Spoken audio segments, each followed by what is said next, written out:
All right, this is Jimmy Cab Tape the Broadcast, the 5150 interview series in Bulldozer Magazine here in the lovely city of Glendale at the complex with the event of the century. Talk about weight.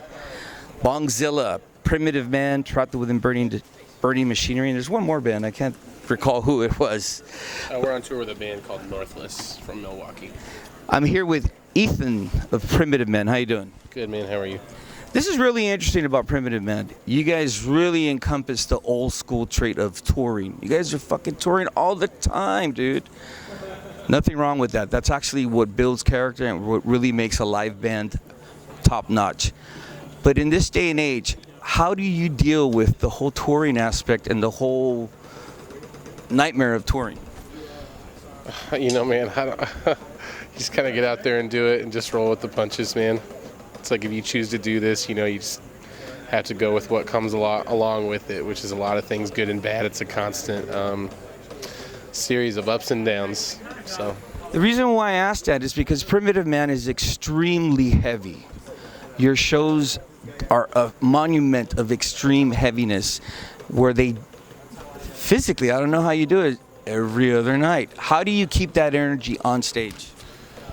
I mean, everything that we're playing and singing about or screaming about or whatever is like shit that we believe in. So it's not really hard to get that to get that out and to do that because that's just what it is. I don't know, man. We're just trying to convey and play the songs that we wrote about our frustrations, and so I guess we're just like airing some demons out every night, so I guess that's why it's not so difficult. So it's like a purging, a cleansing? Yeah. Therapy? Yeah, I'd call it that.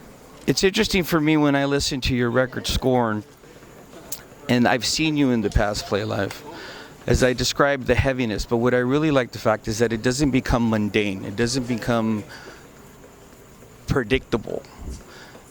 When I see your band play, I really see the elements of the older type of bands that really, when they go up on stage, it's a whole new dynamic live. Explain to me that process. Did I hit it right on the nose? You guys just go up and jam? I mean, yeah, we just kind of go up there and do it, man. Sometimes the songs might sound a little bit different live than on the recording, depending on the energy. But we're still doing our best to try to keep to the form, but a lot of it is jamming and kind of being in the moment, I guess. Denver, Colorado. Very interesting area of the United States. The sound that you have is very distinct and it's on its own. Do you think it's because of the territory where you're at, where you're not being contaminated by, say, here in Los Angeles, all kinds of bands doing whatever's hip at the moment? I mean, Denver has a really thriving music scene, man. It's not like a shitty cow town like you might think, you know. So I don't know if that really has anything to do with it. How do you get that sound, man? Because it's not something that there's a lot of heavy bands, but you really capture a true weight. That's just how it comes out. Organically? Yeah. It's just how it came out, man. That's how it goes, you know. What's going on with new material? You've been touring excessively, as we discussed. You've been going over to Europe. How are European audiences accepting you over there? And are you writing new material as we speak? Yeah, man, the European tours have been really cool and a lot of fun. And we've met a lot of great people and had some killer shows and like great opportunities over there. We just recorded 6 songs in April for some splits and stuff like that.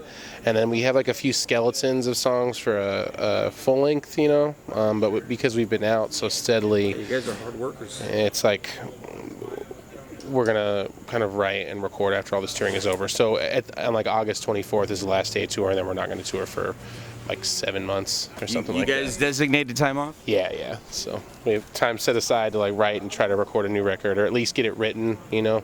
So, are you happy with the way Scorn has been accepted and the way it's been described by so-called music journalists? I mean, you know, man, we've been pretty lucky. People have been really kind to us. I'm really thankful for that, and pretty amazed. I've been in bands where that's not been the case.